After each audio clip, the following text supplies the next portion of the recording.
ஆண்டவரும் இரட்சகரும் மீட்பருமா இருக்கிற இயேசு கிறிஸ்துவின் உயிர் தந்த நாமத்துல இந்த ஆன்லைன் பிரேயர்ல கூடியிருக்கிறதான உங்கள் எல்லாருமாய் ஆண்டவராக இயேசு கிறிஸ்துவின் நாமத்துல நான் வாழ்த்துகிறேன். என்னுடைய பெயர் பழனிவேலு. அண்ணன் எபினேசர் அண்ணனுக்காக நான் நன்றி செலுத்துகிறேன். அப்பொழுது அப்போ இதோ நம்ம மத்தியில ஆஹ் ஜெபக்குமார் பிரதர் இருக்கிறாங்க. அவங்களுக்காக கூட நான் நன்றி செலுத்துகிறேன். நான் எபினேசர் அண்ணனுக்காக நான் நன்றி செலுத்துகிறேன். இந்த ஆன்லைன் ப்ரேயர்ல நான் 2வது முறை எனக்கு ஒரு வாய்ப்பை அண்ணன் கொடுத்தாங்க. அவருக்காக நான் நன்றி செலுத்துகிறேன். உண்மையிலேயே எபினேசர் அண்ணன் நல்ல ஒரு ஊக்குவிக்கிற ஒரு நல்ல ஒரு சகோதரர். நல்ல ஊக்குவிப்பாரு. நிச்சயமாக அவருடைய ஊக்குவிக்கிறதுனால நான் ரொம்ப பலன் அடைந்திருக்கிறேன். நாங்க 2 பேரும் சேர்ந்து 10 நாள் அண்ணன் அகஸ்டின் அண்ணன் கூட இருந்து அண்ணனுடைய எபினேசர் அண்ணனுடைய அநேக காரியங்களை பழகுவதற்கு ஆண்டவர் எனக்கு உதவி செய்தார். உண்மையிலே ஒரு நல்ல சகோதரர், உண்மையிலே நல்ல ஊக்குவிக்கிற நல்ல ஒரு சகோதரர். அப்படிப்பட்ட ஒரு நல்ல சகோதரருக்காக நான் தேவனை ஸ்தோத்திரிக்கிறேன். நான் ஒரு வைராக்கியமான ஒரு இந்து குடும்பத்திலிருந்து நான் இந்த மாதிரி பார்க்கும்போது வளர்க்கப்பட்டேன். என் தாய்க்கும் என் தகப்பனாருக்கும் 16 வருஷமாக குழந்தை இல்லாம பழனி என்ற ஊருக்கு தான் போய் பிறந்தேன் என்று சொல்லி எனக்கு பழனிவேல் என்று பெயரை வைத்தார்கள். நான் இந்த மாதிரி பார்க்கும்போது ஒரு ஒரு வருஷமும் நான் காவடி எடுப்பேன். நாங்க இந்த மாதிரி பார்க்கும்போது ஒரு வசதி வாய்ப்புள்ள ஒரு குடும்பத்துல பிறந்தது நிமித்தமாக சின்ன வயதுல இருந்து எனக்கு வெள்ளி காவடி. எங்க அப்பா சின்ன வயசுல இருந்து நான் ஒரு வயசுல இருக்கும் போதிலிருந்து எனக்கு நல்ல இந்த மாதிரி பார்க்கும்போது பக்தி வைராக்கியமா தான் நடத்தினார்கள். நான் 12வது அதாவது 12th நான் பாஸ் பண்ணும்போது நான் வெள்ளி காவடி, அதாவது பெரிய வெள்ளி காவடி, சின்ன சின்ன ஒரு வயசுல இருந்து காவடி சைஸ் மாறிக்கொண்டே இருக்கும். நான் 12th படிக்கும்போது பெரிய வெள்ளி காவடி எடுத்தேன். எங்க அப்பா வந்து ஒரு பிரார்த்தனை செய்தாங்க. என் பிள்ளைக்கு வந்து என்ஜினியரிங் கிடைச்சிட்டாக்கா என் பிள்ளைக்கு நான் வந்து கேட்டாக்கா தங்கத்துல நான் வந்து என் பிள்ளைக்கு காவடி அடிப்ப வைப்பேன்னு சொல்லி பிரார்த்திக்கினாங்க. காரணம் என்னன்னு கேட்டாக்கா எங்க வீட்டுல வந்து எங்க அப்பா வந்து ஒரு பெரிய நல்ல ஒரு ஷூட் மேக்கர். எங்க அப்பா ஃபேமஸ் ஷூட் மேக்கர். அதுக்கப்புறம் என்னன்னு கேட்டாக்கா கோல்டு மைன்ஸ்ல கேஜிஎஃப் என்று சொல்லக்கூடிய கோல்டு மைன்ஸ்ல எங்க அப்பா ஃபோர்மனா ஒர்க் பண்ணிட்டு இருந்தாங்க. நல்ல ஒரு ஒரு கௌரவமான ஒரு பதவி வகுத்துன்னு வந்தாங்க. அப்புறமா எங்களுக்கு நிறைய கடைங்க இருந்தது. கடைங்க நிறைய எங்களுக்கு வந்து இந்த ஆம், ஆஹ், மளிகை கடை எங்களுக்கு நிறைய இருந்தது. அது கடைகள் எல்லாம் பார்க்கறதுக்கு ஆட்கள் இருந்தாங்க, சொந்தக்காரர் இருந்தாங்க, மளிகை கடை இருந்தது. எங்களுக்கு எங்க அப்பா வந்து ஒரு பெரிய ஷூட் மேக்கரா இருந்ததுனால எங்க 2 3 டெய்லரிங் ஷூட் மேக்கிங் கடைங்க இருந்தது. வெறும் ஷூட் கட் பண்ணி மாத்திரம் எங்க அப்பா கொடுப்பாங்க. அதுல ஒர்க் பண்றவங்க எல்லாம் தைப்பாங்க. எங்க அப்பா வந்து கட் பண்ணி கடைசியா பினிஷிங் மாத்திரம் எங்க அப்பா பண்ணுவாங்க. அதனால என்ன கேட்டாக்கா நிறைய நல்ல ஒரு ஃபேமஸ் பர்சனா எங்க அப்பா இருந்தாருங்க. ஆனா பயங்கரமான இந்து வைராக்கியத்துல இருந்த போது நான் இன்ஜினியரிங் படிக்கிறதுக்காக நான் மைசூர் போனேன். மைசூர்ல நான் இன்ஜினியரிங் படித்துக் கொண்டிருக்கிற நேரத்துல ஒரு சகோதரர் மூலியமாக எனக்கு ஆண்டவராக இயேசு கிறிஸ்து அறிமுகப்படுத்தி வைத்தார்கள். ஆனாலும் நான் இயேசு கிறிஸ்து என்ற தெய்வத்தை நான் நம்பாதவனா இருந்தேன். எங்க குல தெய்வம் எல்லாம் பொய்யானவைகளா என்று சொல்லி அப்படிப்பட்ட குல தெய்வத்திற்காக நான் பயங்கரமா நான் பக்தி வைராக்கியம் பாராட்டுகிறவனா இருந்தேன். ஆனாலும் ஆண்டவருடைய மகா பெரிய கிருபைனால எங்க அப்பா வந்து நான் 3rd இயர் இன்ஜினியரிங் படித்துக் கொண்டிருக்கிற நேரத்துல எங்க அப்பாவுக்கு ஒரு ஒரு பைத்தியம் பிடித்த வண்ணமாக செய்வினை நிமித்தமாக பைத்தியம் பிடித்த வண்ணமாக மாறின பொழுது எங்க வீட்டுல இருக்கிற அநேக காரியங்கள் சமாதானத்தை இழந்து போனோம், பணத்தை இழந்து போனோம், சொத்துக்களை இழந்து போனோம். எங்க அப்பாவை இப்படி ஆகிலும் காப்பாற்ற வேண்டும் என்று சொல்லி நாங்க ரொம்ப ஆஹ் கவலையா இருக்கிற நேரத்துல எனக்கு இயேசுவை குறித்து சொன்ன அந்த சகோதரர் மூலியமாக அந்த ஊழியக்காரர் வந்து எங்க அப்பாக்காக ஜெபம் பண்ணினாங்க. அந்த நாட்கள்லயே நாங்க லட்சக்கணக்குல எங்க அப்பாவுக்காக நாங்க செலவு பண்ணினோம். ஆனா ஒரு பிரயோஜனம் கிடையாது. அந்த ஊழியக்காரர் வந்து ஜெபித்தது நிமித்தமாக எங்க அப்பாவுக்கு ஆண்டவராகிய தேவன் ஒரு பெரிய விடுதலை கொடுத்தார். அந்த நாட்கள்ல நான் இயேசுவை சொந்த ரட்சகராக ஏற்றுக்கொண்டேன். ஏற்றுக்கொண்டு நான் ஆண்டவருக்காக நான் final year B Tech final year படிக்கிற நேரத்துல என் ஜீவனை ஆண்டவராகிய இயேசு கிறிஸ்துவுக்கு என்று ஒப்பு கொடுத்தேன். அன்றையிலிருந்து இந்த மாதிரி பார்க்கும்போது நான் கேம்பஸ் செலெக்ஷன்ல இன்ஃபோசிஸ் என்று சொல்லக்கூடிய ஒரு கம்பெனிக்கு வந்தேன். இன்ஃபோசிஸ்ல நான் ஒரு வருஷம் நான் வேலை செய்து கொண்டு வந்தேன். அதுக்கப்புறம் நான் சென்ட்ரல் கவர்மெண்ட் ஃபேக்டரி பாரத் அர்த் மூவர்ஸ் லிமிடெட் என்று சொல்லக்கூடிய கம்பெனியில நான் அந்த இடத்துல இன்ஜினியராக நான் சேர்ந்தேன். அந்த இடத்துல வேலை செய்து கொண்டிருக்கும் போதே எனக்கு விப்ரோ இன்ஃப்ராஸ்ட்ரக்சர் குரூப் என்று சொல்லக்கூடிய அந்த குரூப்ல என்னை வந்து இந்த மாதிரி பார்க்கும்போது அசிஸ்டன்ட் மேனேஜராக நான் ஜாயின் ஆனேன். நான் அசிஸ்டன்ட் மேனேஜராக ஜாயின் ஆகும் போதே ஆண்டவராகிய தேவன் அந்த கம்பெனில விப்ரோல என் ஆண்டவர் பல உயர்வான ஒரு இடத்திற்கு கொண்டு போனார். அந்த இடத்துல நான் அசிஸ்டன்ட் ஜெனரல் மேனேஜராக அந்த இடத்துல பதவி உயர்த்தப்பட்டேன். என்னை ஜெர்மனி தேசத்திற்கு அனுப்பினார்கள். அந்த நாட்கள்ல பார்க்கும்போது ஒரு கம்பெனியே விப்ரோ வாங்குற நேரத்துல கம்ப்ளீட் டெக்னிக்கல் டீட்டெயில்ஸ் எல்லாம் நாங்கள் டிரான்ஸ்ஃபர் பண்ற நேரத்துல நான் அந்த இடத்துல ஜெர்மனில பல வருஷங்கள் அந்த இடத்துல நான் இருந்து எல்லா காரியங்களையும் பார்ப்பதற்கு கர்த்தர் அந்த நாட்கள்ல உதவி செய்தார். நான் அந்த இடத்துல பார்க்கும்போது 2006 நான் இருக்கும்போது ஆண்டவர் எனக்கு ஒரு தரிசனத்தை விடியற்காலை நான் ஜெபித்து கொண்டிருக்கிற நேரத்துல ஒரு தரிசனத்தை காண்பித்தார். அந்த தரிசனம் என்னவென்று சொன்னால், ஒரு ஒரு வயதானவர் தாடி வைத்திருக்கிறார். அவர் என்னிடத்திலும் என் மனைவியிடத்திலும் ஒரு வயல்ல வேலை செய்து கொண்டிருக்கிறார்கள். வயல்ல வேலை செய்து கொண்டிருக்கிற நேரத்துல என்னுடைய கரத்துல ஒரு அரிவாளை கொடுக்கிறார். கூட வந்திருக்கிற என் மனைவியுடைய கரத்துல ஒரு அருவாளை கொடுத்து, நான் இன்னமா ஒரு நிலத்துல வேலை செய்து கொண்டிருக்கிறேன். எனக்கு வயதாயிடுச்சு. நீங்க 2 பேரும் வந்து கொஞ்சம் உதவி செய்தீங்கன்னா நலமா இருக்குமே என்று சொல்லி எங்களை வருந்தி கேட்டுக்கொள்கிறார். நான் என் மனைவியும் அந்த வயசானவர் சொல்ற காரியத்தை கேட்டு, எங்களுக்கு எப்படி அறுக்க வேண்டும் என்று சொல்லி, அறுவலை எப்படி பிடிக்க வேண்டும், எப்படி அறுக்க வேண்டும் என்று சொல்லி, அந்த நபர் எங்களுக்கு கற்றுக் கொடுக்கிறார். நாங்களும் அறுத்து ஒரு குவியலாக வைத்து, அவர் எந்த இடத்துல எப்படி வைத்திருக்கிறாரோ, அதே வண்ணமாக நாங்களும் வைக்கிறோம். இது ஆயிட்ட பிறகு எங்களை என்ன செய்கிறார் என்றால், இந்த லேண்ட்ல இந்த நிலத்துல நீங்க அறுத்துட்டீங்க, இன்னொரு நிலத்துல தயவுசெய்து நீங்க உதவி செய்யுங்க என்று சொல்லி, அப்படியே ஒரு ஒரு நிலத்திலிருந்து இருந்து எங்களை மாற்றுகிறார். இந்த தரிசனத்தை நான் ஜெர்மனியில நான் பார்த்தேன். ஜெர்மனியில நான் இந்த மாதிரி பார்க்கும்போது ஆஹ் நான் நான் பார்க்கும்போது ஆனோவர் என்று சொல்லக்கூடிய ஒரு பட்டணத்துல இருந்தேன். ஜெர்மனியில ஆனோவர் என்று சொல்லக்கூடிய ஒரு பட்டணத்துல இருந்தேன். அதே தரிசனத்தை அதே நாள்ல என் மனைவிக்கும் ஆண்டவர் அதே தரிசனத்தை கொடுத்திருக்கிறார். நான் 3 நாட்களுக்கு ஒரு முறை நான் ஸ்கைப்ல, அப்போது ஸ்கைப் இருந்தது. வாட்ஸ்அப்லாம் அந்த நாட்கள்ல கிடையாது. ஸ்கைப்ல நான் பேசுவேன். 2006 ஸ்கைப்ல நான் பேசும்போது என் மனைவி சொன்னார்கள், எனக்கு ஒரு தரிசனத்தை ஆண்டவர் கொடுத்தார். என்ன தரிசனம் என்று கேட்கும்போது, எனக்கு என்ன தரிசனத்தை கொடுத்தாரோ அதே தரிசனத்தை என் மனைவிக்கும் கொடுத்திருக்கிறார். ஆனா நபர் எப்படி இருப்பார் என்று சொல்லி கேட்கும்போது, அவர் கொஞ்சம் தாடி வைத்திருப்பார், கொஞ்சம் வயசானவர் என்று சொன்னார்கள். எனக்கு புரியவில்லை. யாரா இருக்கும் என்று சொல்லி அப்புறமா கேட்கலாம், இந்தியா போகும்போது கேட்கலாம் என்று சொல்லி விட்டுட்டேன். நான் இந்த மாதிரி பார்க்கும்போது 2008 நான் இந்த மாதிரி நான் பெங்களூர் பகுதி, நான் இருக்கிறதான பெங்களூர் பகுதிக்கு நான் வந்தேன். பெங்களூர் பகுதிக்கு வரும்போது நான் மீண்டுமாக அந்த இடத்துல இருந்து எனக்கு ஒரு ப்ரொமோஷன் வந்தது. ப்ரொமோஷன் வந்துட்டு நீங்க வந்து பிரேசில் என்று சொல்லக்கூடிய தேசத்திற்கு போக வேண்டும் என்று சொல்லி எனக்கு ப்ரொமோஷன் வந்தது. அதுக்கு முன்பாகவே பார்க்கும்போது என் மனைவி ஆண்டவர் ஊழியத்திற்கென்று தயார் செய்து விட்டிருந்தார்கள் என்று எனக்கு தெரியாது. எங்க மனைவி வந்து கேட்டாக்கா தன்னுடைய வேலையை ரிசைன் பண்ணிட்டு அவங்க ஸ்கூல்ல வந்து டீச்சரா, இங்கிலீஷ் டீச்சர் அவங்க. அந்த வேலையெல்லாம் ரிசைன் பண்ணிட்டு அவங்க சொன்னாங்க, நான் வந்து முழு நேரமா நான் ஊழியம் செய்துட்டு இருக்கிறேன். நான் வந்து கிராமம் கிராமமா போய் ஸ்லம் ஏரியாலாம் போய் நான் ஊழியத்தை செய்துட்டு இருக்கிறேன். எங்க மனைவி வந்து கிட்டார் வாசிப்பாங்க. கிட்டார் எடுத்துக்கொண்டு சகோதரிமாரெல்லாம் கூப்பிட்டு கொண்டு ஸ்லம் ஏரியால போய் ஊழியம் செய்து கொண்டிருக்கிறேன் என்று சொன்னாங்க. ரொம்ப சந்தோஷமா இருந்தது.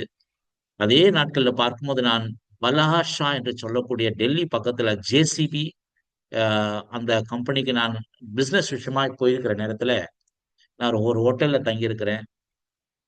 காலையில 4 மணிக்கு நான் ஜெபிக்கும் போது நான் முழங்கால் பட்டு மடியிட்டு நான் ஜெபித்துக் கொண்டிருக்கிற நேரத்தில் எனக்கு ஒரு தரிசனத்தை மீண்டுமாய் காண்பித்தார். என்ன தரிசனம் என்று சொன்னால், நான் என் மனைவி 2 பையனுங்க, எனக்கு 2 பையனுங்க, நாங்க 4 பேரும் ட்ரெயின்ல உட்காந்துட்டு இருக்கிறோம். எனக்கு அறுவலை எப்படி பிடிக்கணும், எப்படி கட் பண்ணணும்னு சொன்ன அதே நபர் ஒரு காடை போல, ட்ரெயின் காடை போல வந்து, நீங்க எங்க இறங்க வேண்டும் என்று சொல்லி நான் உங்களுக்கு சொல்றேன்னு சொல்லிட்டு, டெய்ரி ஆன் சோன் என்று சொல்லக்கூடிய இடத்துல வந்த உடனே அவரே வந்து இந்த இடத்துல தான் நீங்க இறங்க வேண்டும் என்று சொல்லி என்னையுமா என் மனைவி 2 பிள்ளைகளை அந்த இடத்துல இறக்கி விட்டுட்டு அவர் இங்க தான் நீங்க இறங்கணும்னு சொல்றாரு. அதே கனவு வந்து பார்க்கும்போது என் மனைவிக்கும் அதே இரவு நேரத்துல 2 சம்பவங்களை பார்க்கும்போது எங்களுக்கு என்னன்னு பார்க்கும்போது ஆண்டவர் எங்களை நல்ல தெளிவா ஊழியத்திற்கு நடத்துறார் என்று சொல்லி நாங்கள் அறிந்து கொண்டோம். ஆனா இந்த நபர் யார் என்று சொல்லக்கூடிய நேரத்துல எனக்கும் தெரியாது யாருன்னுட்டு. அந்த நாட்கள்ல பார்க்கும்போது 2008ஆம் வருஷத்துல நவம்பர் மாதத்துல அகஸ்டின் ஒரு மீட்டிங் பெங்களூர் பட்டணத்துல நடந்தது. அப்போ அகஸ்டினுடைய போட்டோவோட கூட சேர்த்து வால் போஸ்ட் போட்டிருந்தாங்க.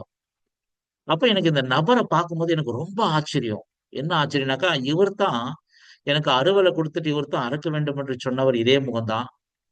ட்ரெயின்ல காடை போல வந்தவர் இதே முகம் தான். எனக்கு நான் அறிந்து கொண்டேன். இப்ப என் மனைவிக்கு நான் அறிய வேண்டும். என் மனைவியை கூப்பிட்டு கொண்டு வந்து அந்த வால் போஸ்டுடைய போட்டோ காண்பித்து, இந்த நபரா என்று சொல்லக்கூடிய நேரத்துல, ஆம் இவர் தான் என்று சொன்னார்கள். எங்களுக்கு ரொம்ப ஆச்சரியமா இருந்தது. நாங்க என்னன்னு கேட்டாக்கா, அந்த இடத்துல சந்திரகான்ற ஒரு அக்கா இருந்தாங்க அந்த நாட்கள்ல. அந்த சந்திரக்கா கிட்ட சொன்னா, நாங்க இந்த நபரை நாங்க பார்க்கணும். எங்களுக்கு வந்து ஒரு தரிசனத்த ஆண்டவர் குடுத்தாரு அப்படின்னு சொல்லி நாங்க அவங்க கிட்ட அப்பாயின்ட்மென்ட் வாங்கிட்டு, அண்ணன போய் மீட் பண்ண ஆரம்பிச்சோம். அண்ணனுகிட்ட சொன்னோம். அண்ணன் ரொம்ப ஆச்சரியப்பட்டாங்க. அண்ணன் ஆச்சரியப்பட்டு ஒரு காரியம் சொன்னாங்க, பிரதர் நீங்க நல்ல பொசிஷன்ல இருக்கிறீங்க. நீங்க இப்ப வேலை ரிசைன் பண்ணாதீங்க. நான் உங்களுக்கு ஜெபம் பண்ணிட்டு சொல்றேன்னு சொல்லிட்டு 2008ஆம் வருஷத்துல நவம்பர் மாதத்துல அண்ணன் வந்து சொன்னாங்க. சரி நாங்களும் விட்டுட்டோம். ஸோ நவம்பர் மாதத்துல அண்ணனை மீட் பண்ணோம். ஜனவரி வந்தது, பிப்ரவரி வந்தது. ஒன்னும் எங்களுக்கு வந்து இது இல்ல. எனக்கு வந்து என்ன கேட்டாக்கா, விசா எல்லாம் ரெடி பண்ணிட்டு நீங்க பிரேசில் போகணுன்ற சொல்லி எனக்கு வந்து ஆர்டர் வந்துருச்சுங்க. ஆனா என் மனைவி சொன்ன ஒரு காரியம் என்னன்னு கேட்டாக்கா, ஆண்டவர் நிச்சயமாக அழைக்கிற அழைப்பு உண்மை உள்ளது. நிச்சயமாகவே நமக்கு வந்துரும்ன்னு சொல்லி, மார்ச் மாதத்துல நம்மளுக்கு நிச்சயமா நமக்கு அண்ணங்கிட்ட இருந்து கால் வரும் அப்படின்னு சொல்லிட்டு ஒரு சின்ன ஒரு காரியம் விசுவாசத்துல சொன்னாங்க. அதே போல மார்ச் மாதத்துல அண்ணங்கிட்ட இருந்து அண்ணன் வந்து அப்ப சுவிட்சர்லாந்துல இருந்தாங்க. சுவிட்சர்லாந்துல இருக்கும்போது எனக்கு ஃபோன் பண்ணி, பிரதர் நான் ஜெபம் பண்ணேன் நீங்க ஊழியத்துக்கு வாங்கன்னு சொல்லி. அண்ணன் எந்த நாட்கள் சொன்னாங்களோ, அதுக்கு மறுநாளே போய் நான் ரெசிக்னேஷன் லெட்டர் குடுத்துட்டு, எனக்கு வந்து கேட்டாக்கா, அசிஸ்டன்ட் ஜெனரல் மேனேஜருடைய பதவி எனக்கு வேண்டாம். நான் பிரேசிலுக்கு போமாட்டேன். நான் ரிசைன் பண்றேன் என்று சொல்லி, என்னுடைய வேலைய ராஜினாமா பண்ணிவிட்டு, எனக்கு வந்து 3 மாசம் டைமு. 3 மாசம் வொர்க்கிங் டைமு. நான் வந்து எனக்கு கரெக்ட்டா 3ஆம் தேதி எனக்கு வந்து ஜூன் மாதம் 3ஆம் தேதியோடு முடிந்தது. ஜூன் மாதம் 3ஆம் தேதி என்னுடைய பிறந்த நாள். அன்னைக்கு ஒரு நாள் கூட நாங்க தவறாம நான் ரிசைன் பண்ணிட்டு, நான் என் மனைவி 2 பிள்ளைங்களும் பீகாருக்கு நாங்க மிஷனரிகளாக வருவதற்கு ஆண்டவர் உதவி செய்தார். ஆண்டவருக்கே மகிமை உண்டாகட்டும். ஆ அதுபோல என்னன்னு பார்க்கும்போது, நாங்க வந்து எந்த ஒரு அறிமுகமே இல்லாத ஒரு இடத்துல வந்து நாங்க அ வெஸ்ட் சம்பாரன் என்று சொல்லக்கூடிய ஒரு இடத்துல, நாங்க ஒரு சபையே இல்லாத அந்த இடத்துல நாங்க வந்து ஊழியம் செய்வதற்கு ஆண்டவர் உதவி செய்தார்.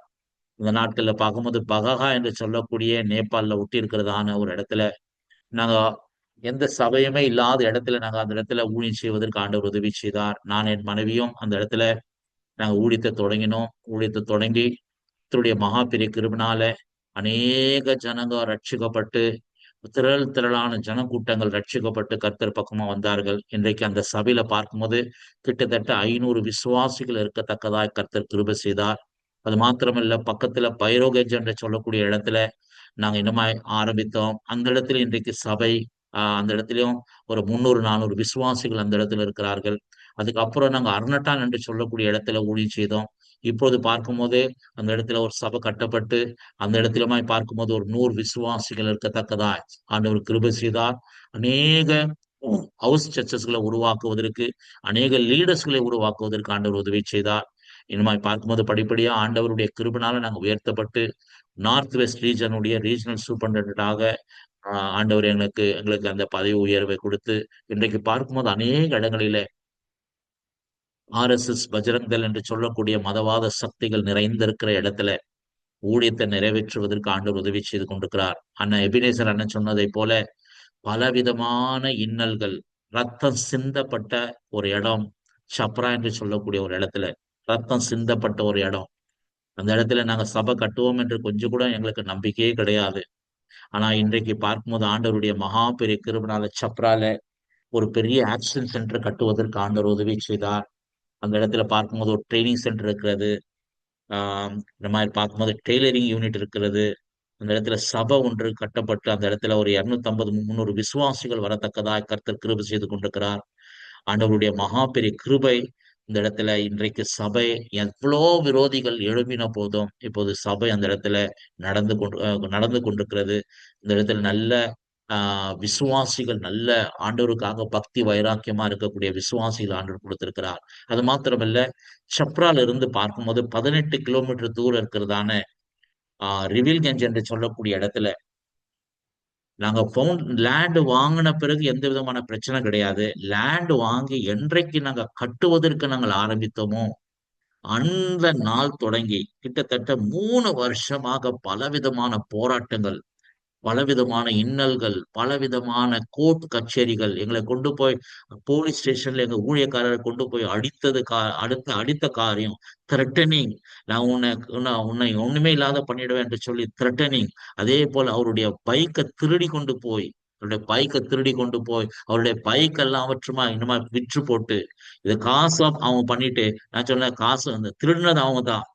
அதாவது காசா பண்ணி ஏமாத்தி எவ்வளோ இந்த மாதிரி இழப்புகள் எல்லாம் நாங்க சந்திச்சோம். எவ்வளோ நாங்க ஜல்லி கொட்டிருந்த ஜல்லி, கம்பி, இந்த மாதிரி சிமெண்ட் மூட்டைங்க எல்லாத்தையும் திருடி கொண்டு போய் எவ்வளவு நாங்க செட்ரிங் காமெல்லாம் வேலை எல்லாம் செய்துக்கிற நேரத்துல எல்லாவற்றும் உடைத்து கிட்டத்தட்ட 4,50,000 ரூபாய் பொருளை நாசம் பண்ணிட்டு இவ்வளோ இழப்பின் மத்தியில கூட இன்றைக்கு அந்த இடத்துல பார்க்கும்போது சபை கட்டப்படுவது இப்போது பூச வேலை முடிந்து இருக்கிறது.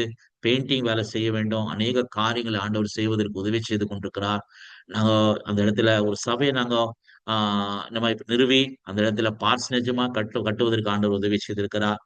முடிந்த கர்த்தருக்கு சுத்தமானால் அடுத்த மாதம் ஜனவரி மாதம் கடைசியில அல்லது பிப்ரவரி மாதம் முதல் வாரத்துல அதை நாங்க இன்னுமாய் பார்க்கும்போது பிரதிஷ்டை செய்யலாம் என்று எண்ணிக்கொண்டிருக்கிறோம். இதற்காக ஜெபித்துக் கொள்ளுங்கள். எங்க நார்த் வெஸ்ட் ரீஜனுக்காக தயவுசெய்து ஜெபித்துக் கொள்ளுங்கள். நாங்க பெத்தியா என்று சொல்லக்கூடிய ஒரு இடத்துல ஒரு ஸ்கூலுமாய் ஆஹ் சனிச்சரி என்று சொல்லக்கூடிய ஒரு இடத்துல ஸ்கூலுமாய் லேண்ட் வாங்குவதற்கு ஆண்டவர் இனமாய் பார்க்கும்போது கிருபை செய்து கொண்டிருக்கிறார். நாங்க இப்போ பெரிய அட்வான்ஸ் பண்ணி தான் நாங்க கொடுத்திருக்கிறோம். மீண்டும் ஒரு பெரிய அமௌண்ட்டை கொடுக்க வேண்டிய ஒரு சூழ்நிலை. இந்த லேண்டுடைய டோட்டல் மதிப்பு 1,38,00,000 ரூபாய். நாங்க இப்ப கொடுத்திருக்கிறது வெறும் 20 லட்சம் ரூபாய் தான் நான் கொடுத்திருக்கிறோம். இன்னும் ஆண்டவர் இன்னுமா பெரிய காரியங்களை செய்ய வேண்டும். அதற்காக ஜெபித்துக் கொள்ளுங்கள். அது மாத்திரமல்ல, நாங்க அநேக இந்த கிறிஸ்துமஸ் ப்ரோக்ராம்ல நாங்க கிட்டத்தட்ட ஒரு ஒரு 10,000 பேர் யாருல நாங்க சந்திக்கணும் என்று சொல்லி நாங்க ஒரு தீர்மானத்தை எடுத்து நாங்க 1ஆம் தேதியிலிருந்து நாங்க ஊழியத்தை தொடங்கி இருக்கிறோம். அந்த அந்த இடத்துல எப்படியாகிலும் கிறிஸ்துமஸ் ப்ரோக்ராம் மூலியமாக ஆண்டவருடைய சுவிசேஷத்தை நாங்க அறிவிக்க வேண்டும் என்று சொல்லி அந்த நோக்கத்தோடு இப்போது நாங்கள் செய்து கொண்டிருக்கிறோம். அதுக்காக நீங்கள் ஜெபித்துக் கொள்ளுங்கள். ஆண்டவராகிய தேவன் தாமே இந்த நார்த் வெஸ்ட் ரீஜன்ல பெரிய காரியங்களை செய்வாராக. கர்த்தருடைய நாமத்திற்கு மாத்திர மகிமை உண்டாகட்டும். அவருக்கே மகிமை உண்டாகட்டும். ஆமே. தேவ வசனத்துக்குள்ளா நம்ம கடந்து போகலாம். எபினேசரன் போன மாதத்துல ஒரு டைம் கேட்கிற நேரத்துல நான் 12ஆம் தேதி என்று சொல்லிட்ட பிறகு ஆண்டவருடைய சமூகத்துல ஆண்டவருடைய குடும்பத்திற்காக ஆண்டவரே நான் சுவாமி செய்தி நான் ப்ரிப்பேர் பண்ண எனக்கு ஒரு வசனத்தை கொடுங்க என்று சொல்லி ஆண்டவருடைய சமூகத்துல நான் ஜெபித்து கொண்டிருக்க நேரத்துல எனக்கு ஒரு வசனத்தை கொடுத்தார். அந்த வசனத்தின் மூலியமா அநேக வசனத்தினுடைய வெளிப்பாட்டை எனக்கு ஆண்டவர் கொடுத்தார். அதற்காக நான் தேவனை ஸ்தோத்திரிக்கிறேன். நம்ம வாசிக்கலாம் 2 சாமுவேலின் புத்தகம் 3ஆம் அதிகாரம் 1ஆம் வசனத்தை வாசிக்கலாம். இந்த வசனம் எல்லாருக்கும் தெரிந்த ஒரு வசனம் தான். இந்த வசனத்தை தயவுசெய்து வாசிக்கலாம். நான் உங்களுக்காக இந்த வசனத்தை நான் வாசிக்கிறேன். சவுலின் குடும்பத்துக்கும் தாவீதின் குடும்பத்திற்கும் நெடுநாள் யுத்தம் நடந்தது. தாவீது வர வர பலத்தான், சவுலின் குடும்பத்தாரோ வர வர பலவீனப்பட்டு போனார்கள். இந்த இடத்துல பார்க்கும்போது ஒரு குடும்பம் பலவீனப்படுகிற ஒரு குடும்பமா இருக்கிறது. இன்னொரு குடும்பம் நம்ம பார்க்கும்போது பலப்படுகிற ஒரு குடும்பமா இருக்கிறது. இன்றைக்கு பார்க்கும்போது அநேக குடும்பங்கள் பலன் அடைந்திருக்கிற குடும்பங்களாக நாம் பார்க்கலாம். பலவீனம் அடைந்திருக்கிற குடும்பத்தையும் பார்க்கலாம். என் அன்பான தேவனுடைய பிள்ளைகளே, இந்த வசனத்தை நான் இன்னமாய் பார்க்கும்போது ரொம்ப அதிகமா நான் தியானிக்கிற நேரத்துல ஆண்டவரே இந்த வசனத்தினுடைய காரியம் ஏன் ஆண்டவரே சவுலுடைய குடும்பம் பலவீனப்படுவதற்கு காரணம் என்ன? தாவீதுடைய குடும்பம் பலன் அடையறதுக்கு காரணம் என்ன என்று சொல்லி சில காரியத்தெல்லாம் ஆண்டவருடைய சமூகத்துல ஜெபத்தோடு நான் ஆண்டவரிடத்துல கேட்கிற நேரத்துல ஒரு குடும்பம் பலவீனம் அடைவதற்கு என்ன காரணம்? ஒரு குடும்பம் பலன் அடைவதற்கு என்ன காரணம் என்று ஆண்டவர் சில காரியங்களை எனக்கு வசனத்துல காண்பித்து கொடுத்தார். அதற்கு முன்பாக ஆண்டவருடைய நோக்கம் குடும்பங்களை குறித்து என்னவா இருக்கிறது என்று நீங்கள் பார்க்கிற நேரத்துல யாத்திரையாகம புத்தகம் 1 அதிகாரம் 21 வசனத்தின்படி ஆண்டவருடைய நோக்கம் குடும்பங்களை குறித்து குடும்பங்களை தழக்கம்படியாய் செய்கிறவர். எல்லா ஆண்டவருடைய குடும்பம், ஆண்டவரை ஆராதிக்கிற குடும்பம், ஆண்டவரை நோக்கி பார்க்கிற குடும்பம், ஆண்டவராகிய இயேசுவை சொந்த இரட்சகராக ஏற்றுக்கொண்டிருக்கிற குடும்பங்களை பழக்கம்படியாய் செய்கிற தேவன். அது தேவனுடைய நோக்கமா இருக்கிறது. இரண்டாவதாக பார்க்கும்போது நீங்கள் 1 சாமுவேல் 2 அதிகாரம் 35 வசனத்துல நீங்க வாசிக்கும் போது குடும்பங்களை நிலையான குடும்பமாக ஆண்டவர் கட்டுகிற தேவனா இருக்கிறார். குடும்பங்களை நிலையான குடும்பம், குடும்பத்துல நிலையான காரியங்கள் நடக்கணும். அது ஆண்டவருடைய நோக்கமா இருக்கிறது. மூன்றாவதாக பார்க்கும்போது இந்த மாதிரி பார்க்கும்போது 2 சாமுவேல் 7 அதிகாரம் 11 வசனத்தின்படி கர்த்தர் வீட்டை உண்டு பண்ணுகிறவரா இருக்கிறார். ஆண்டவர் உண்டு பண்ணுகிறவரா இருக்கிறார். God builds the family. ஆண்டவராகிய தேவன் குடும்பங்களை கட்டுகிறவரா இருக்கிறார். நான்காவதாக பார்க்கும்போது பவுல் திமோத்திக்கு எழுதுற நேரத்துல 1 திமோத்தி 5 அதிகாரம் 8 வசனத்தின்படி ஆண்டவராகிய தேவன் பவுலின் மூலியமாக சொன்ன ஒரு வார்த்தை, ஒருவன் தன்னுடைய சொந்த குடும்பத்தை, சொந்த வீட்டை கட்டாவிட்டால் அவன் ஊழியத்தை எப்படி கட்டுவான் என்று சொல்லி பவுல் மூலியமாக ஆண்டவர் திமோத்திக்கு ஒரு ஆலோசனையாக சொல்லுகிறார். அப்படி என்று சொன்னால் தேவன் வீடுகளை கட்டுகிறவரா இருக்கிறார். எபிரேயருக்கு நிருபம் 3 அதிகாரம் 4 வசனத்துல நான் இந்த இடத்துல நான் வாசிக்கிற அந்த 3 அதிகாரம் 4 வசனத்தை நான் உங்களுக்காக வாசிக்கிறேன். அதுல இப்படியாக எழுதப்பட்டிருக்கிறது, ஏனெனில் எந்த வீடும் ஒருவனால் உண்டாக்கப்படும், எல்லாவற்றையும் உண்டு பண்ணுனவர் தேவன். இந்த இடத்துல பார்க்கும்போது எந்த வீடும் ஒருவனால் உண்டாக்கப்படும் அப்படின்னா, நம்ம பணத்தை வைத்து கொண்டு வீடை கட்டிடலாம். ஒரு மனுஷங்கிட்ட பணம் இருந்தாக்கா வீடை கட்டிடலாம். ஒரு மனுஷங்கிட்ட பணம் இருந்தாக்கா எல்லாம் ஒரே மனுஷங்கிட்ட 1 லட்சம் 1 கோடி ரூபாய் இருந்தாக்கா வீடை வந்து என்ன கட்டிடலாம். ஒரு மனுஷனால தான் முடியும்.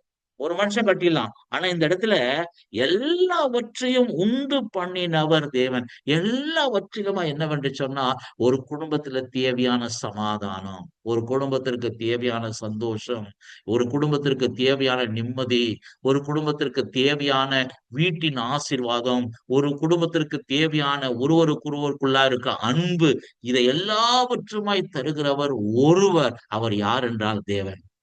அப்படி என்றால் 2 விதமான வீடு இருக்குது. ஒன்று கையினால கட்டப்படுகிற வீடு, ஒரு மனுஷனால கட்ட முடியும்.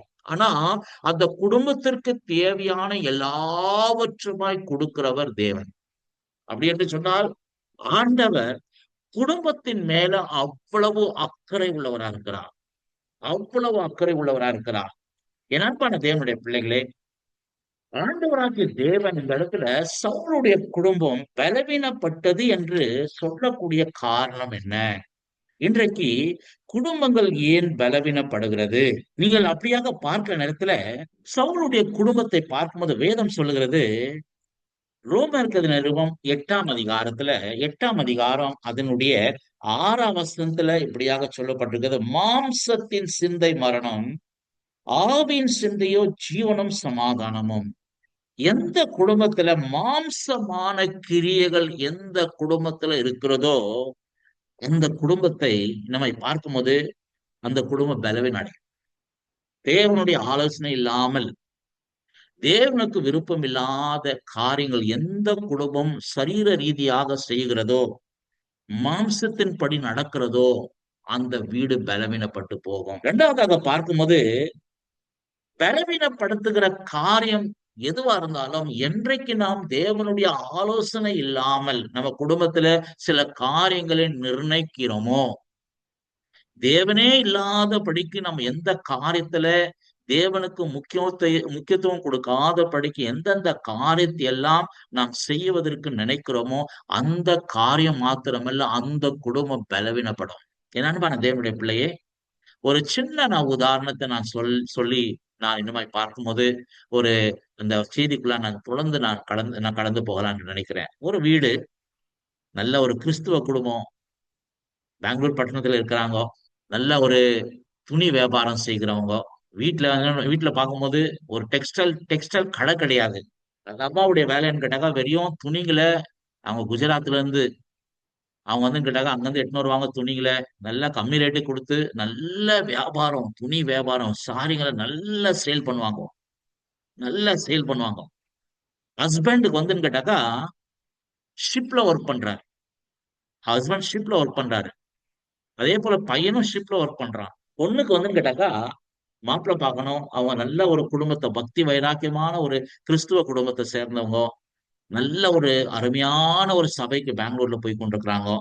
அந்த குடும்பத்துல போய் நான் அடிக்கடி போய் என்ன ஜெபத்துக்கு கூப்பிடுவாங்க. மிஷினரி வந்துட்டாங்க நம்ம வீட்டுக்கு மிஷினரி வந்துட்டாங்க, கூப்பிட்டு ஜெபம் பண்ணி வைப்பாங்க. நல்ல சந்தோஷமா இருந்தது.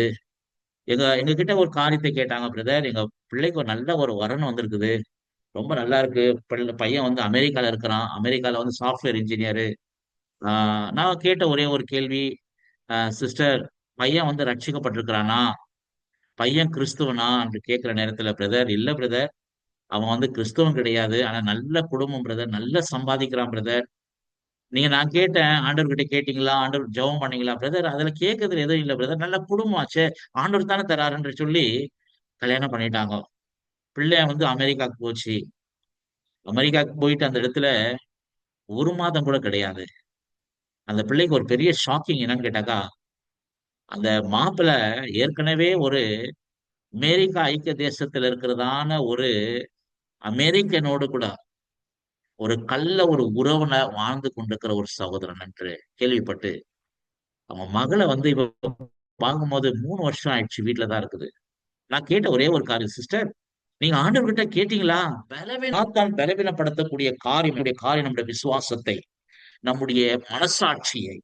நான்காவது, சாத்தான் நம்ம எதுல பலவீனப்படுத்துறான்னு சொன்னா நம்முடைய சரீரத்தை. ஐந்தாவதாக பார்க்கும்போது சாத்தான் பலவீனப்படுத்தக்கூடியது நம்முடைய கேரக்டரை.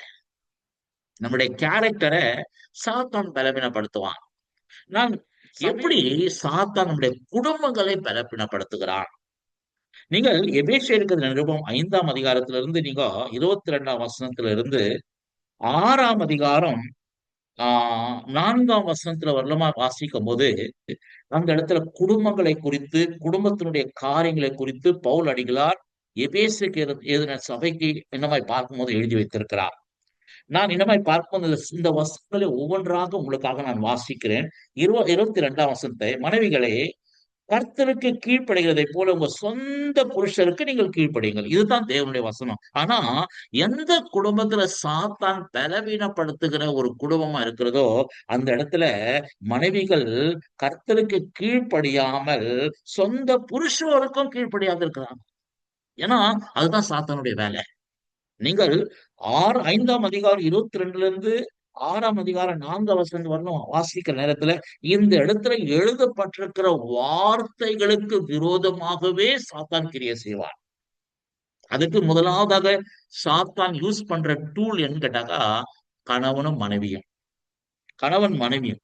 இரண்டாவதாக பார்க்கும்போது உங்க வீட்டுல இருக்கிற பிள்ளைகளை பலவீனப்படுத்துவான். ஏன்னு கேட்டாக்கா, பிள்ளைங்க கர்த்தருக்கு கீழ்ப்படியாத நடக்கிற பிள்ளைகளா மாறிடுவாங்க. எந்த வீட்டுல கணவனுக்கும் மனைவிக்கும் பிரச்சனை இருக்கிறதோ அந்த வீட்டுல பிள்ளைகளும் சமாதானமா இருக்க முடியாது. பிள்ளைகளையுமா சாத்தான் பலவீனப்படுத்துவான்.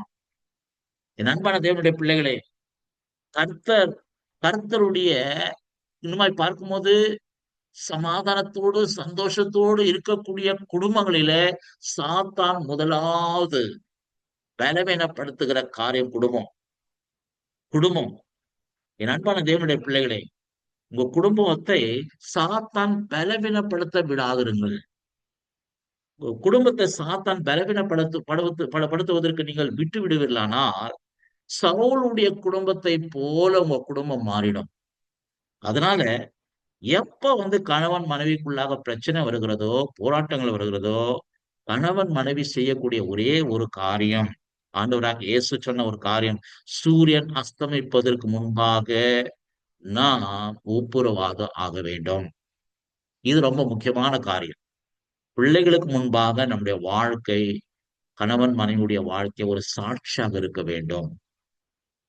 யோசுவா சொன்னதை போல, யோசுவா இந்த மாதிரி பார்க்கும்போது 24ஆம் அதிகாரம் 15ஆம் வசனத்துல நானும் என் வீட்டாருமே என்றார் கர்த்தரே செவிப்போம். நான் மாத்திரம் இல்ல, நானும் என் வீட்டாருமே என்றார். இதுக்கு அர்த்தம் என்னவென்று சொன்னா, நாங்க எங்க வீட்டுல என்ன பிரச்சனை இருந்தாலும் சரி, என்ன போராட்டம் இருந்தாலும் சரி, நாங்க எங்களையே சரி செய்து கொள்ளுவோம். நாங்க சாத்தானை பலவீனப்படுத்த விட மாட்டோம் என்று சொல்ற ஒரு அர்த்தம். முதலாவது பார்க்கும்போது சாத்தான் பலவீனப்படுத்தக்கூடிய காரியம் குடும்பம். இரண்டாவதாக பார்க்கும்போது நம்ம விசுவாசத்தை சாத்தான் பலவீனப்படுத்துவான். நம்ம விசுவாசத்தை நான் வாசிக்கிறேன், உங்களுக்காக வாசிக்கிறேன். ரோமருக்கு எழுதின நிருபம் 14ஆம் அதிகாரம் அதனுடைய முதலாவது வசனத்தை எப்படி நம்ம பார்க்கும்போது விசுவாசத்தை அவன் பலவீனப்படுத்துவான். 14ஆம் அதிகாரம் 1 வசனத்துல விசுவாசத்தில் பலவீனம் உள்ளவர்களை சேர்த்துக் கொள்ளுங்க. அப்போ விசுவாசத்துல பலவீனம் உள்ளவர்களா மாற்றிடுறான். அநேகருடைய விசுவாசம் ரொம்ப பலவீனம் அடைஞ்சது. என் அன்பான தேவனுடைய பிள்ளையே, நீங்கள் மத்திய சுவிசேஷத்தின் புத்தகம் 17ஆம் அதிகாரம் அதனுடைய 20ஆம் வசனத்துல வந்து கேட்டாக்கா, சீஷர்கள்லாம் வந்து ஆண்டவர்கிட்ட கேக்குறாங்கப்பா, நாங்க வந்து ஜெபிச்சோம், நாங்க நல்லா ஜெபம் பண்ணோம். ஆனா அந்த பிசாசு எங்களால துரத்த முடியல. ஏன் ஆண்டவர் எங்களால துரத்த முடியலன்னு கேக்குறாங்க. அப்ப இயேசு ஆண்டவர் சொல்றாரு, உங்க விசுவாசத்தின் நிமித்தமாக, உங்க விசுவாசமே இல்ல. அப்போ 2வது பார்க்கும்போது நம்ம விசுவாசத்தை சாத்தான் பலவீனப்படுத்துகிறான். என்னைக்கு நம்ம விசுவாசம் வந்து வளராது இருக்கிறதோ, என்றைக்கு நம்முடைய விசுவாசம் நம்ம ஆண்டவரை அவருடைய வசனத்தையுமாய் அவருடைய அற்புதங்களுமாய் என்றைக்கு நாம் டவுட் பட ஆரம்பிக்கிறோமோ, என்றைக்கு நம்முடைய விசுவாசம் இது ஆகாதுப்பா, உன் வாழ்க்கையில இது நடக்காதப்பா, இது செய்ய முடியாதப்பா, இப்படிப்பட்ட ஒரு நெகட்டிவ் தாட்ஸ் நமக்குள்ளாக எப்போது வருகிறதோ, நம்முடைய விசுவாசம் குறைந்து போகிறது. அப்ப நீங்க நினைத்துக் கொள்ளுங்கள், எந்த குடும்பத்துல எந்த நபருடைய வாழ்க்கையில விசுவாசம் குறைந்து போகிறதோ அவன் பலவீனம் அடைவான். உதாரணத்துக்கு நான் சொல்லுகிறேன். 1 கொரிந்தியர் புத்தகம் 8ஆம் அதிகாரம் 1 கொரிந்தியர் 8ஆம் அதிகாரம் அதுல வந்து கேட்டாக்கா 7ஆம் வசனத்தை நான் உங்களுக்காக வாசிக்கிறேன். பாருங்க, 1 கொரிந்தியர் 8ஆம் அதிகாரம் 7ஆம் வசனத்தை நான் வாசிக்கிறேன். ஆகிலும் இந்த அறிவு எல்லாரிடத்திலும் இல்லை. சிலர் இன்றை வரைக்கும் விக்கிரகத்தை ஒரு பொருள் என்று எண்ணி விக்கிரகத்திற்கு படைக்கப்பட்டதை புசிக்கிறார்கள். அவர்களுடைய மனசாட்சி பலவீனமா இருக்கிறதுனால அசூசைப்படுகிறது. மனசாட்சி பலவீனப்படுகிறது. மனசாட்சி அநேகருடைய மனசாட்சி இன்னைக்கு பலவீனமாய் மாறி இருக்கிறது. அப்போ சவுலுடைய குடும்பத்திற்கு வீழ்ச்சிக்கு காரணம் பலவீனமான மனசாட்சி. அடுத்ததாய் பார்க்கும்போது மாம்சத்துல பலவீனம். மாம்சத்துல பலவீனம். என் அன்பான தேவனுடைய பிள்ளைகளே, நீங்க சாத்தானுடைய வேலை என்னன்னு கேட்டாக்கா, நம்முடைய சரீரத்தை வந்து தொடணும். நம்முடைய சரீரத்தை தொடணும். என் அன்பான தேவனுடைய பிள்ளையே, நீங்க வந்து பார்க்கும்போது இயேசு ஆண்டவர் வந்து தேவாலயத்துல பிரசங்கம் பண்றதுக்காக போவாரு. தேவாலயத்துல பிரசங்கம் பண்ற போறது நேரத்துல ஒரு ஒரு சகோதரி, அதாவது கூனியாக இருக்கிற ஒரு சகோதரி இருக்கிறாங்க. இந்த ஆராதிக்கிற ஒரு மனுஷி தான். ஆலயத்துக்கு வருகிற ஒரு மனுஷி தான்.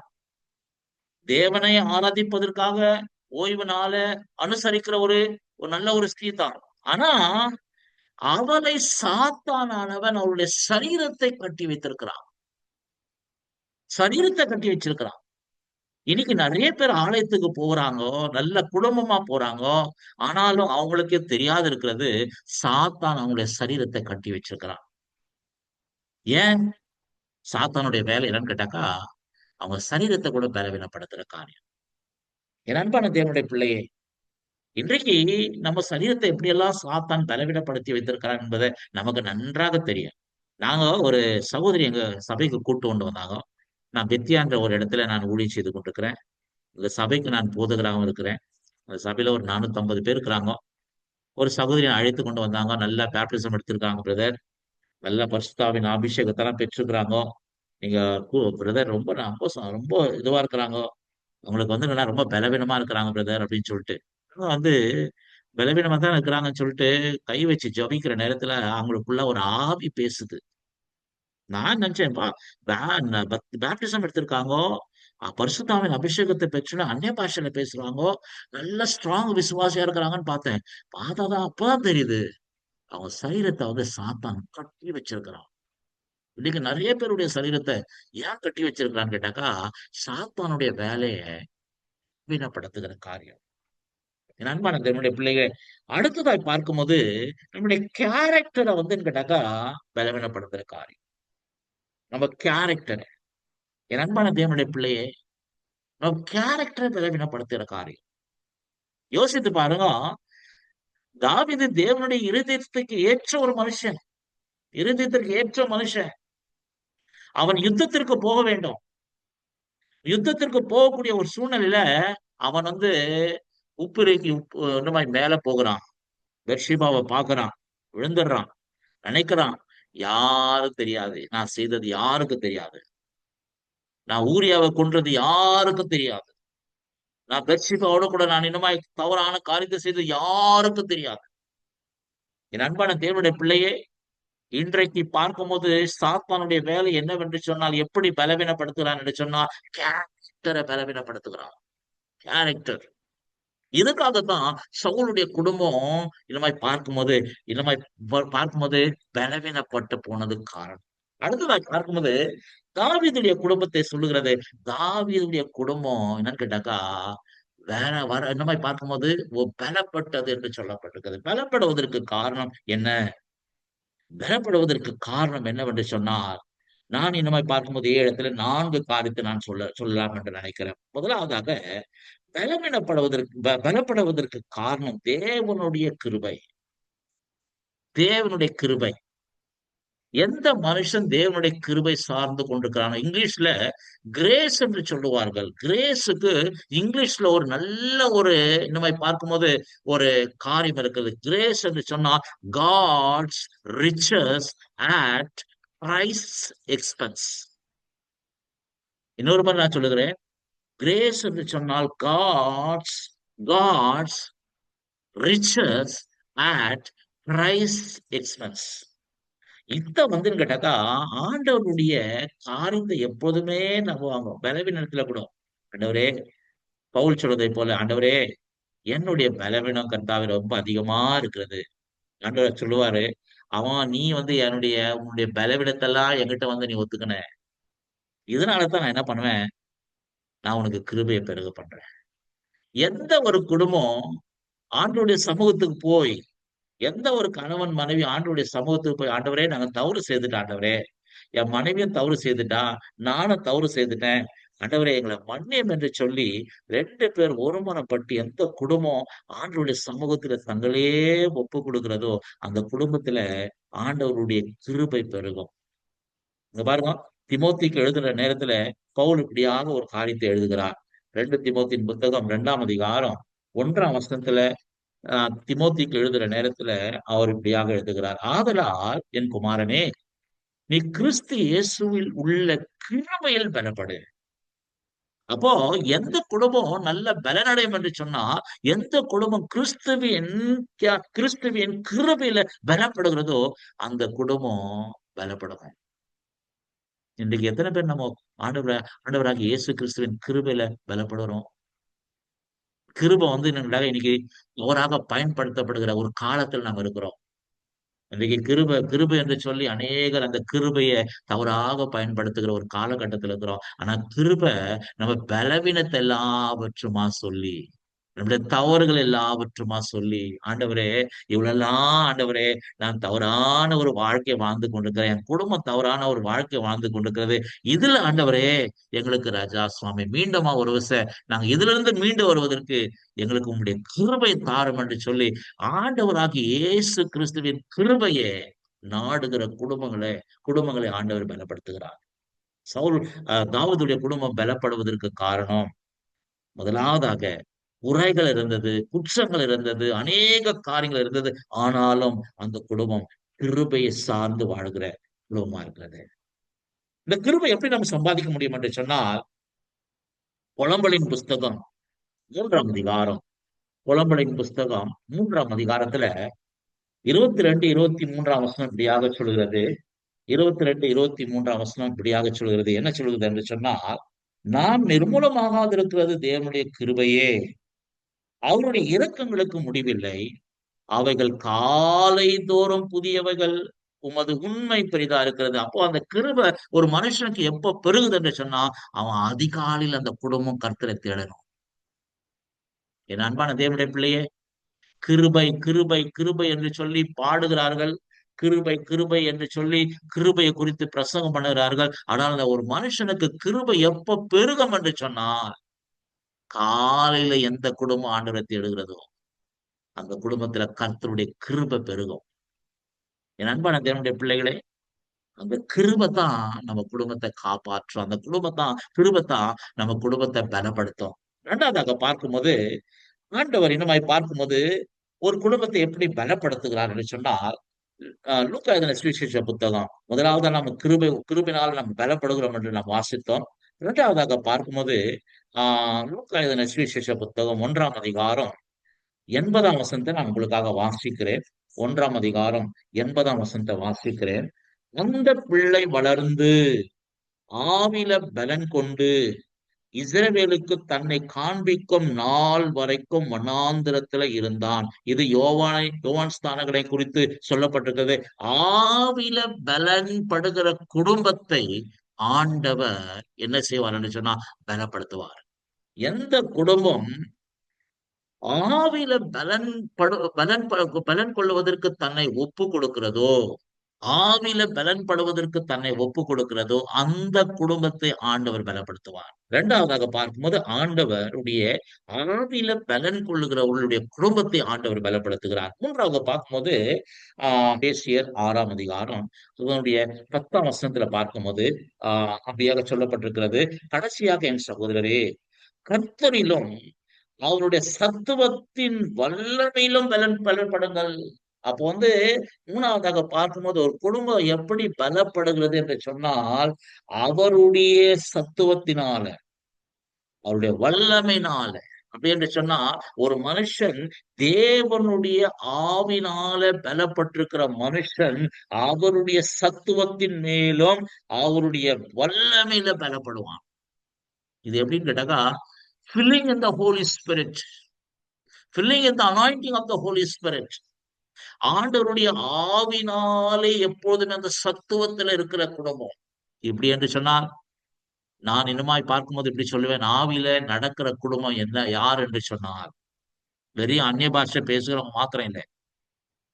வெறியும் இன்னமாய் பார்க்கும்போது கைத்தட்டி அந்நிய பாஷை பேசுற குடும்பம் மாத்திரம் இல்ல, தேவனுடைய வசனத்தின்படி நடக்கிற எல்லா காரியத்திலும் தேவனுடைய வார்த்தை. இன்றைக்கு நான் தேவனுடைய வசனத்தை படிக்கலையே, நான் தேவனுடைய வார்த்தையின் மேல நான் இன்னுமாய் பார்க்கும்போது நான் கட்டப்படலையே, நான் இந்த வார்த்தை நான் அப்படி சொல்லுதே, இந்த வார்த்தை நான் படி நான் செய்யலையே, அப்படிப்பட்ட ஒரு காரியத்தை எல்லா காரியத்தையும் வசனத்தோடு கூட ஒப்பிட்டு நடக்கிற ஒரு குடும்பத்தை தான் இன்னுமா சத்துவத்துல பலப்படுகிற ஒரு குடும்பம். சத்துவம் என்று சொன்னால் இங்கிலீஷ்ல நியூட்ரிஷன் என்று சொல்லுவார்கள்.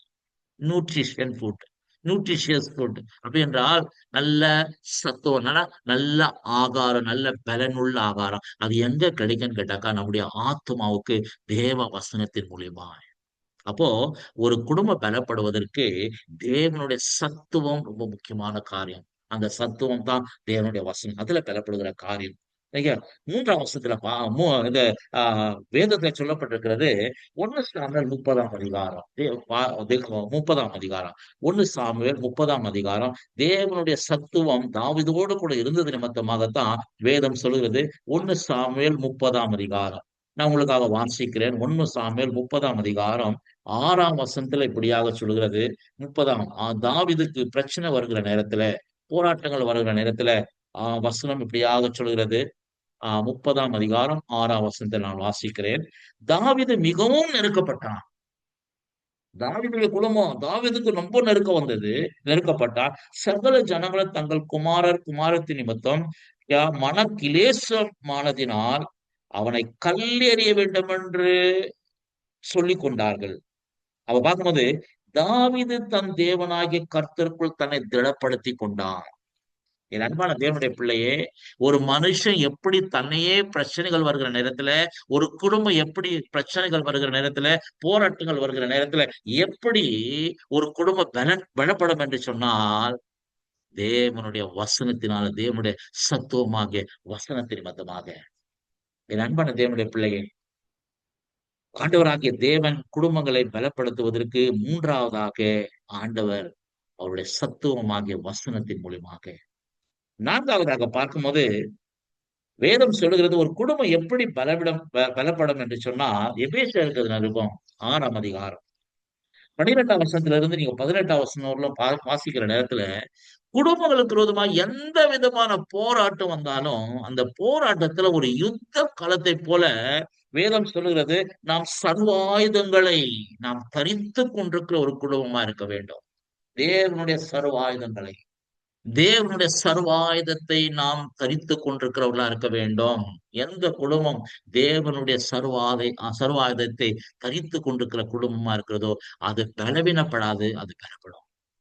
என் அன்பான தேவனுடைய பிள்ளையே, இந்த நேரத்துல நீங்கள் சவுலுடைய குடும்பத்தை போல காணப்பட்டு கொண்டிருக்கிறீங்களா? இல்ல தாவீதுடைய குடும்பத்தை போல நீங்க காணப்பட்டு கொண்டிருக்கிறீங்களா? நீங்க ஒரு வேளை சவுலுடைய குடும்பத்தை போல நீங்க இருந்தீங்கன்னாக்கா ஆண்டவர்கிட்ட சொல்லுங்க, ஆண்டவரே நாங்க சவுலுடைய குடும்பத்தை போல நாங்க இருக்கிறோம்.